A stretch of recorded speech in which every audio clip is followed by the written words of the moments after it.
of our players. That's very, very important. And Emilio Aguinaldo College is one of the top universities when it comes to physiotherapy.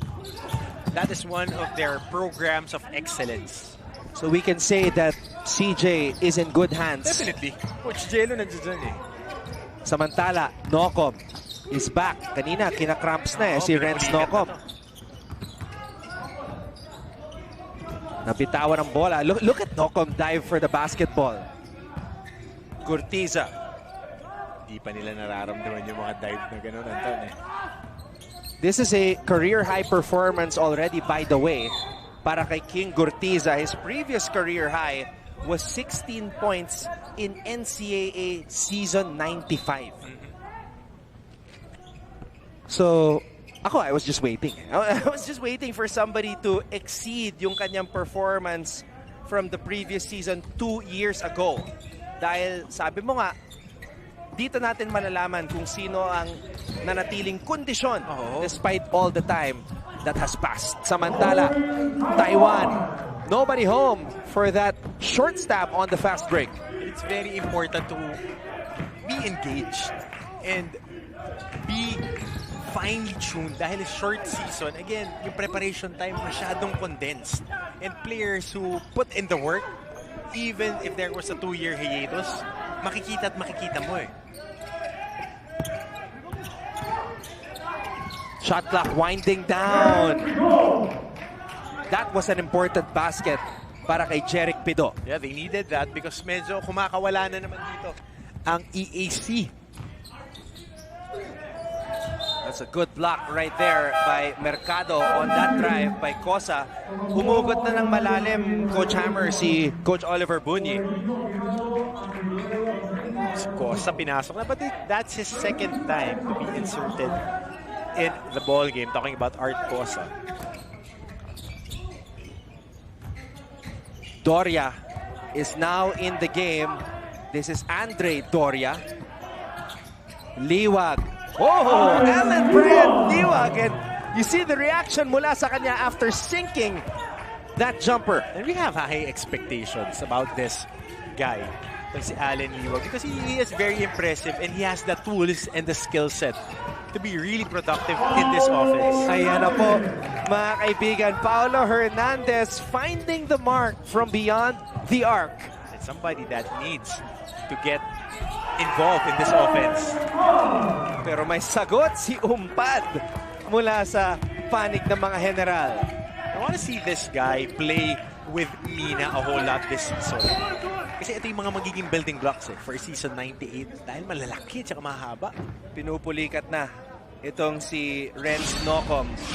Sobrang taas ng work rate dito ni Renz Nocom in the first half as we see this three-pointer, dials it and books it.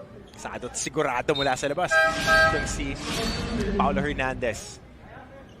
Nocom 20 points in the first half. Pantay sarado dito sa second half. Body betraying him. He will have to hydrate himself as he walks back to the bench. Ayan yung pinag-uusapan natin. Hindi mo na, kahit na anong masahe gawin mo dyan pagka nag-onset na yung cramps. Kailangan dyan, i-yelo mo na. Kain ka ng maalat para makarecover ng fluids. Tsaka hydrate ng hydrate. Tubig talaga. Tsaka oral dehydration salts. Kasi Anton, alam mo yung pulikat, as we see a foul here by the EAC. But yung mga pulikat na ganyan, we overlook na fluids lang. But it's the salt. It's the salt na nawawala sa pawis. Especially with athletes na pagpawis na pawis, yung asin na nawawala sa katawan nila, hindi nakakapag-relax yung muscle after flexing. Kaya pinupulikat. Yan yung sinasabi ko kay Fran Yu noon eh. When he was experiencing a lot of cramps, especially in the finals, he needs to eat a little bit more salt in his diet. You know, the situation right now of the Mapua Cardinals is very precarious. They're down by 6 after that missed free throw. Hernandez is trying to will his team's way back into this game. Remember, in season 95, they stumbled out the gates, starting the season 0-5. They turned it on in the second half, but it was too little too late. So they can't afford to lose games that are winnable. And exactly, those 5 games, as far as I could remember, those were winnable games. Dikit. Dikit sila lalo Puro na. mga heartbreaker yun. Yung mga sa dulo, banderang kapos, yun yung nangyayari sa Mapua nun. Good press break. Bounce pass all the way to the other side. Doria, binigay dito kay Marwin Taiwan. Shot clock winding down. Marwin's tumep back. Tumira ng tres. Marwin Taiwan. Hiked up para sa kanyang kupunan. The EAC Generals establishing a 9-point advantage after that booming triple from their starting point guard.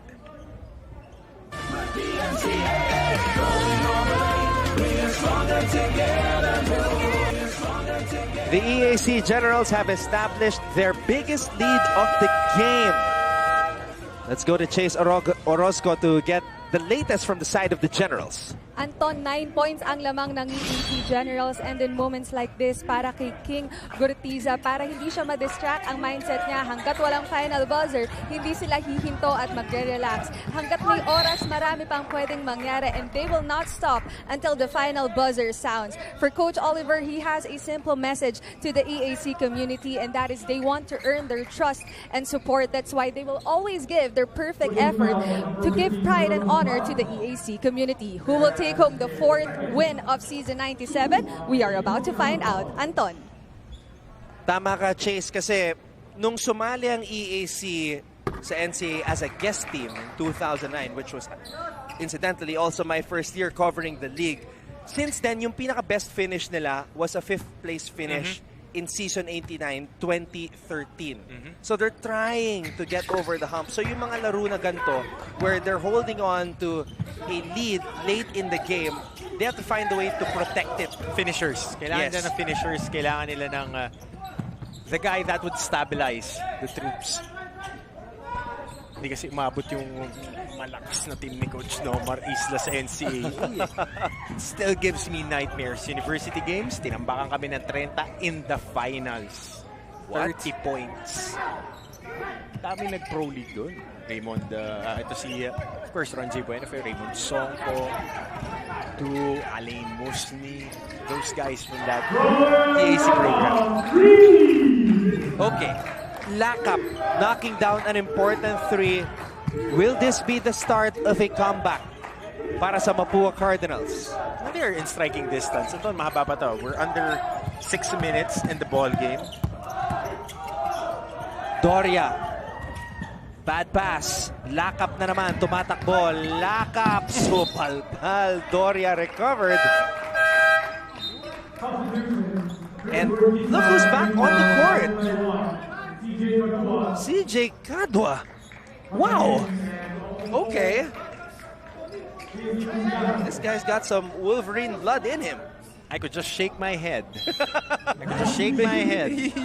You would know. You know how tricky hamstring injuries exactly, are. Because I had it. I had it for the longest time. And naalala mo sa 95, ito yun yung niririnig. Lakap. 2 crucial triples here in the 4th para sa kanyang kubran. Cadwa, you can see that he's moving more gingerly now.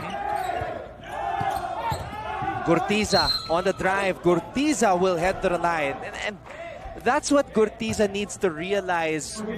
He has that ability to draw fouls when he drives to the basket.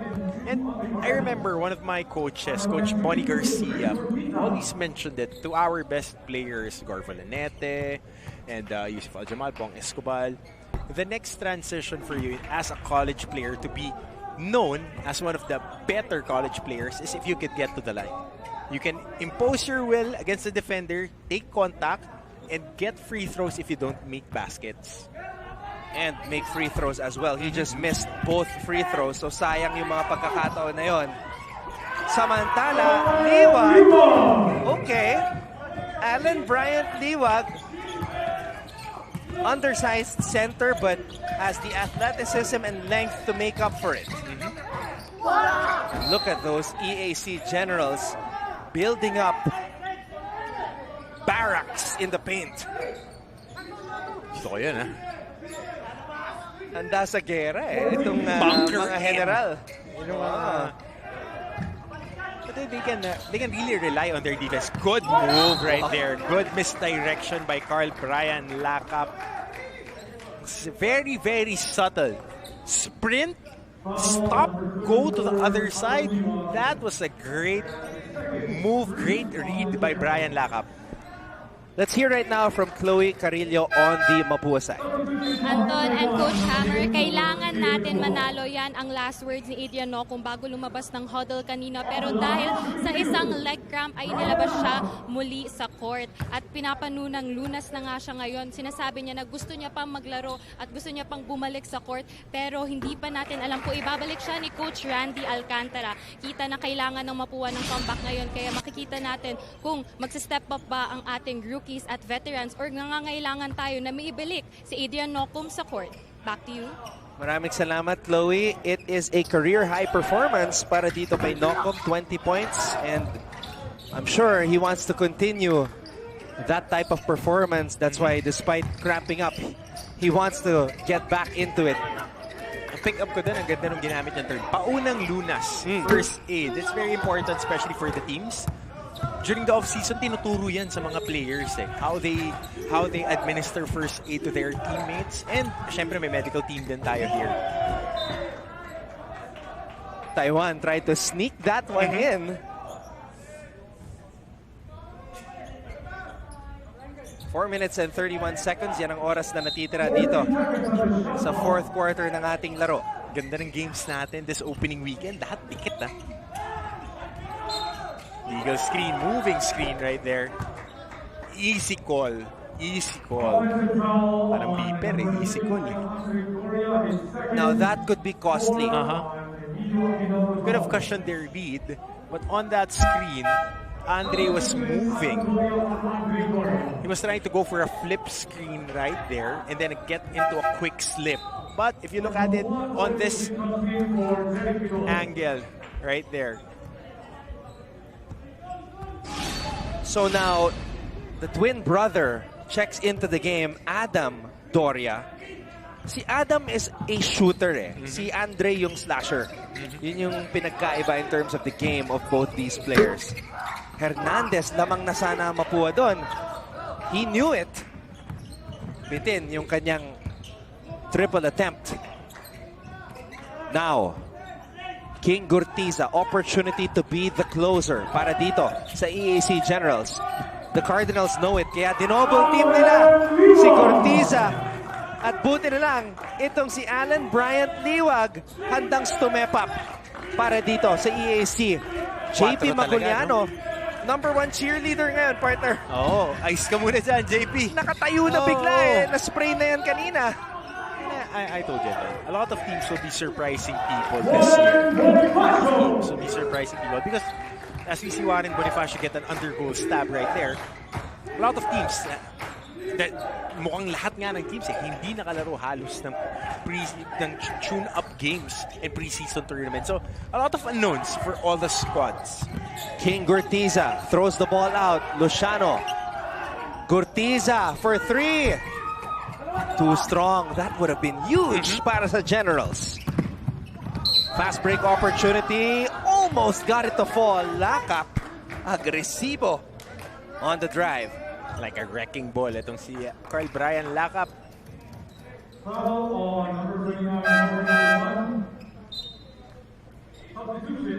So we see even Paulo Hernandez getting a little bit of the effect of cramps. Pinapagpag na niya yung kanyang, ayan, right there. He is now down on the floor getting cramps and getting assisted here by his teammates. Hydrating himself. Even Nocum, who already cramped up earlier, is stretching. Si Red Robins din to di ba?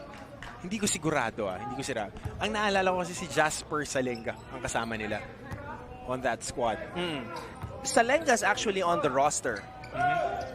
6 holdovers from the season 95 roster. Still here in season 97. Ito nga si Renz Nocum also returning. Okay. Reset para dito sa EAC. They're hanging on to a 1-point advantage. Marwin Taiwan.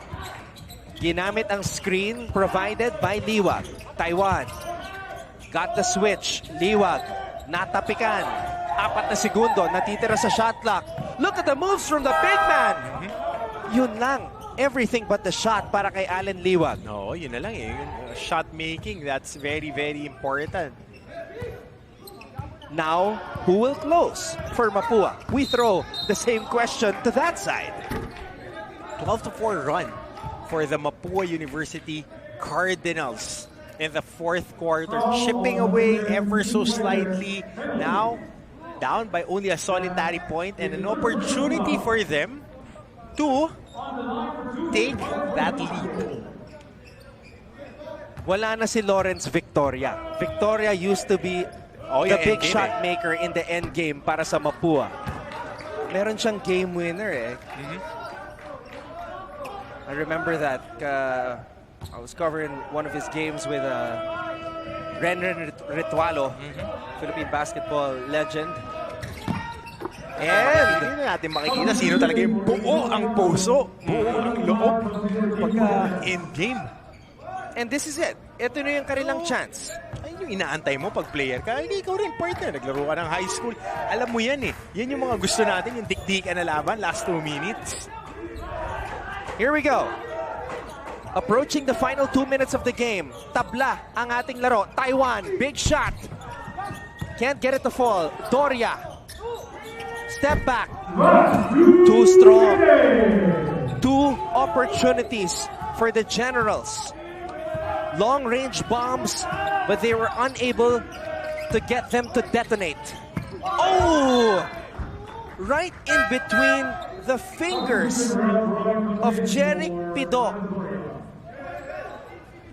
Sweaty hands. The pressure is on. Kapit, mga kapuso. We are going down to the wire. Taiwan, binigay dito kay Robin. Robin for 3. Wala pa rin. Tapi ka ng bola. Mapupunta kay Pido. Pido, tumatakbo. Bonifacio, umatras ang depensa. Warren Bonifacio gives the lead to Mapua. Big boy move para kay Warren Bonifacio. Taiwan, floater. Does not work. Bola nasa Mapua. Lakap on the run. Lakap with a spin. Breaks free. Too strong. But he was able to draw a foul. And Brian Lakap coming up big off the bench. Providing a lot of toughness. I said this. He is an enforcer and a perimeter scorer. Yan talaga yan ang laro ni Brian Lakap. Kaya yung mga banggaan, yung mga buli-buli basketball, takbuhan ng takbuhan, bagay na bagay siya dyan. I mentioned the 5 holdovers mula sa panig ng EAC, the 6 holdovers mula sa panig ng Mapua. But because we are living in unprecedented times, in an unusual situation, everybody is a rookie all over again.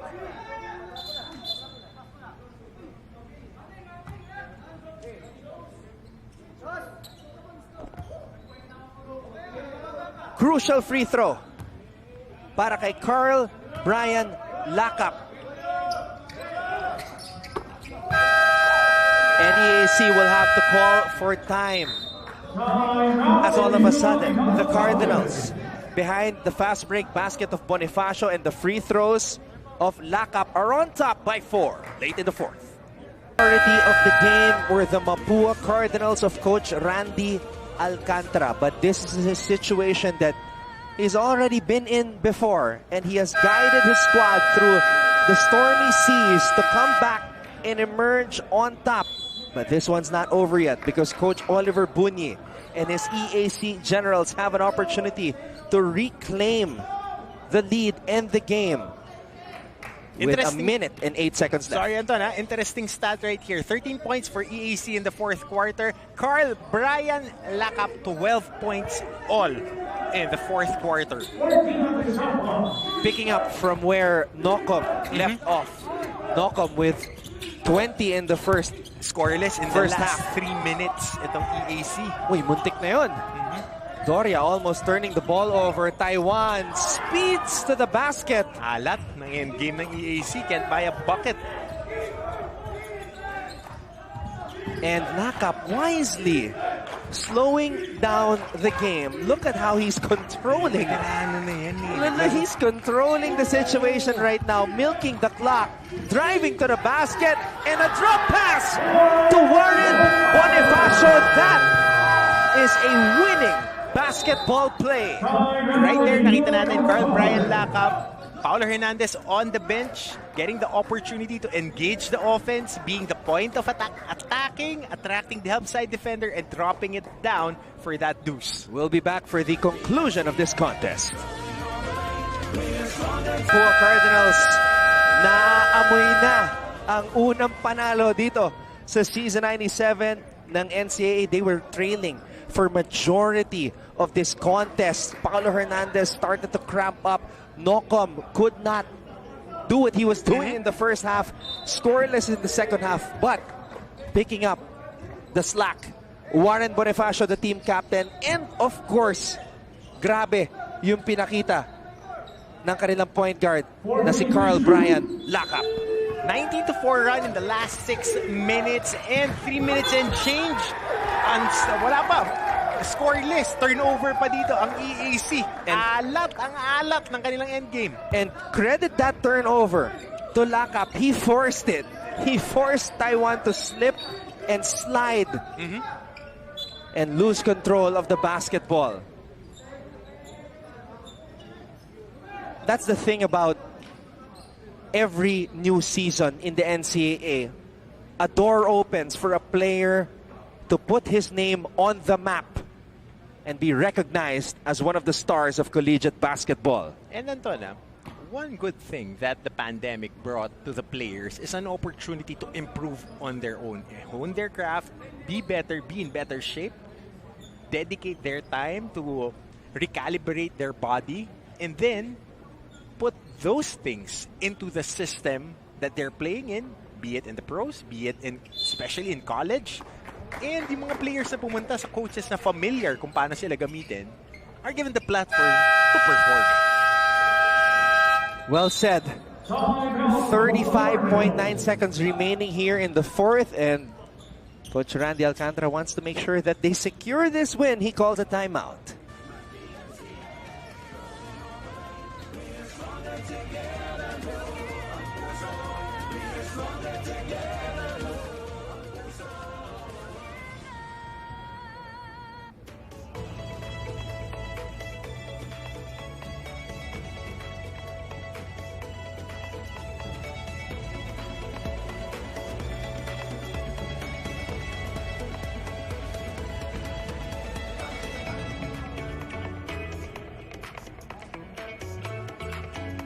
We are still here inside the St. Benil Gym in LaSalle Green Hills.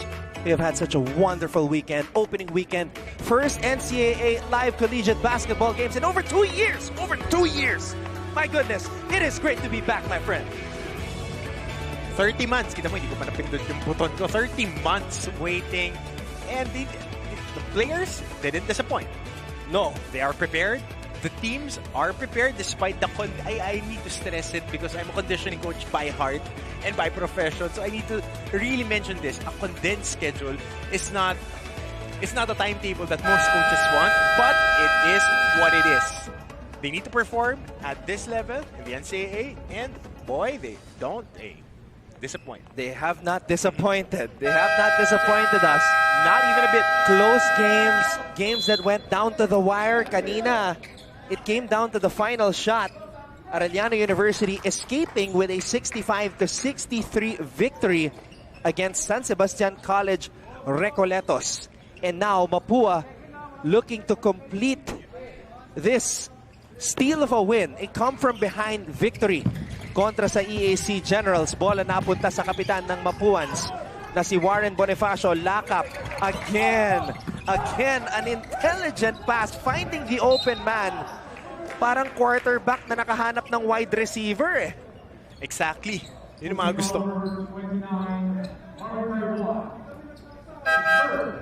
Under pressure, under duress, Lakap finding Pido. At na-foul pa si Lakap right before that. So napasama pa. Instead of, the ball going to Pido, na-foul pa in Lakap with a chance to add to his point total. And, Antona, this has been a question for most teams in any collegiate league, in any pro league. Who would be your closer? Who would bring that win home, baby? And for today, it's Brian Lakap, producing at a very high level in the fourth quarter. And a lot of those points, crucial points. And markado na rin to, nanalo to ng kampiyonato in the juniors. Hindi na pagito to sa pressure situations. Gurtiza. King Gurtiza knocks down a triple, adding to his career high. Gurtiza now with 21 points. And look, again. In football, in American football, what do you call that? That's a Hail Mary right there. That's a Hail Mary. Nice and easy to lob it up and hope somebody gets a catch and a touch on that ball. Well, this is basketball, even though it looked like an American football situation. Dinadala mo they'll sa sweet take it. spot ko eh. Hindi, nakita mo naman. Parang quarterback talaga eh. Yung hagis eh. Saktong-sakto eh. Nagka-joust pa sa area. That's like Tom Brady to Mike Evans right there. Oh, I like that reference. But we are so impressed by the composure nitong si Brian Lakap. Two guys on him. May isa pang nakaabang, trapping him in the corner, finding a way to release that basketball to a wide open teammate as they try to secure this victory.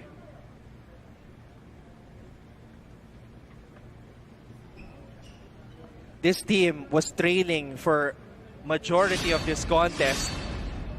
Eto, balikan natin ha. Look at this. Pido, ooh. Yun lang. Above the shoulder. Automatic. As Taiwan was going for a foul. Frustration boiling over kasi nga lamang for majority of this game itong EAC Generals. Automatic yan, Anton. Unscored. It's either 1 or 2 down. You can't foul a guy above the shoulder. Parang unwritten rule yan eh. Never foul a guy above the shoulder and below the waist. Marvin Taiwan, 5 assists and 13 points dito sa laban na to in 26 minutes of play.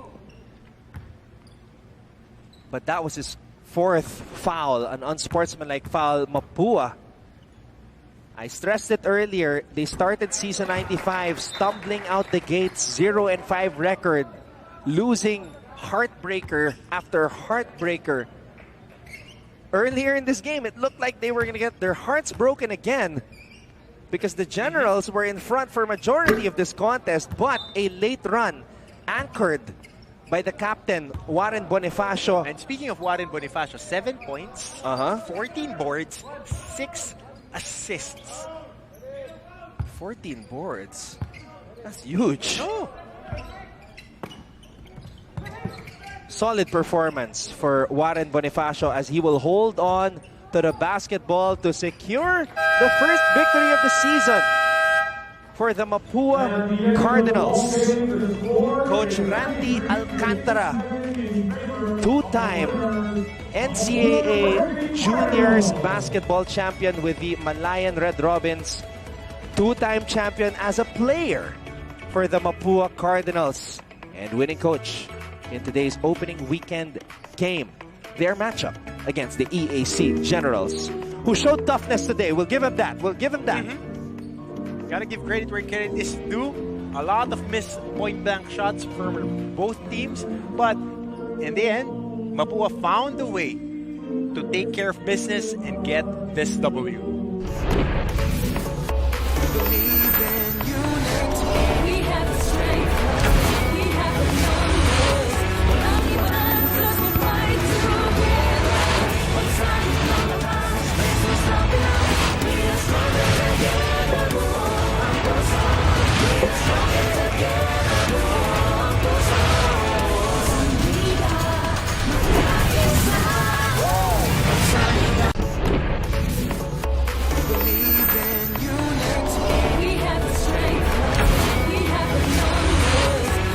Warren Bonifacio, that sealed the deal for the Mapuans. And he's used to having that basketball on his hand. And he can create on pressure-packed situations. So congratulations to all the Mapuans who were tuned in. Again, the NCAA is back, guys. And dalawa lang yung araw natin in a week na magpapahinga tayo. Monday and Thursday tayo magpapahinga. Pero Tuesday, Wednesday, Friday, Saturday, Sunday, we are on every single day on GTV. At pakpakan ang bawat laro. If the past 2 days would be at the standard that the NCAA would be operating this year, asahan nyo na dapat para mga teleserye natin sa 7, tutukan ninyo ang NCAA. Mga kapuso teleserye natin eh. Once masimulan mo, wala na. Ako kasi TGIS tsaka Anak Renina pa yung pinanonood ko noon. Okay? Yun pa yung mga panahon natin. Okay? Kaya yun pa rin yung binabalik-balikan ko eh. Endless Love nga, nahook ako dun eh. Tama. Automatic yan sa'yo. Ikaw pa. Basta may love na attached sa title. Hooked yung Anton Rojas. Hey, shout out also to the Emilians, the EAC community. Their squad showed toughness today. I mean, na-injure si CJ Cadwa, but you know, he gutted it out. JP Maguliano, though, he sprained his ankle, so we wish him a speedy recovery as they salute to the Emilians, the EAC community, as we wrap up opening weekend dito sa NCAA. Your takeaways, Coach Hammer, from what has been an eventful opening weekend, first opening weekend in the NCAA after more than 2 years. I love the competition. I love the physicality. I love the officiating. You gotta commend the officiating crew of Coach Bai Cristobal. They are on top of things. Nothing went out of hand. Every call is pinpoint. And the teams are ready. Raring to go.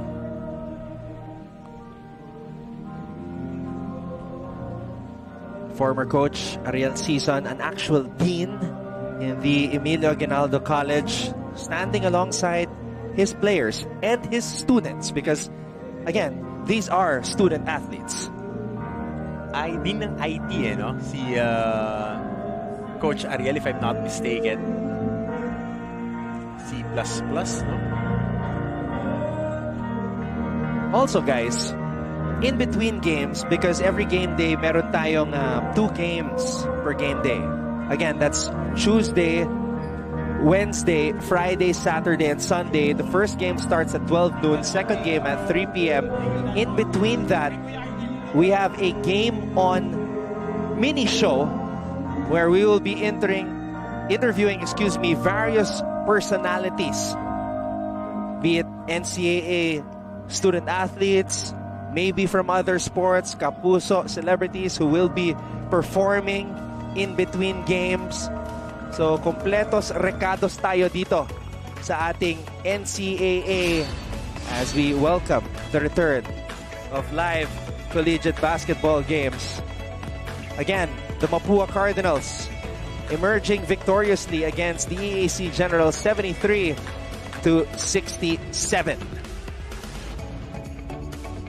Great game for the